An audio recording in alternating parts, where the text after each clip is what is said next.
nhớ bên này đông Trường Sơn luôn gửi cho nhau câu hát ân tình, câu hát dân ca,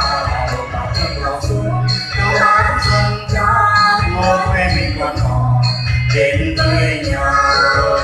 Người ơi, người ơi,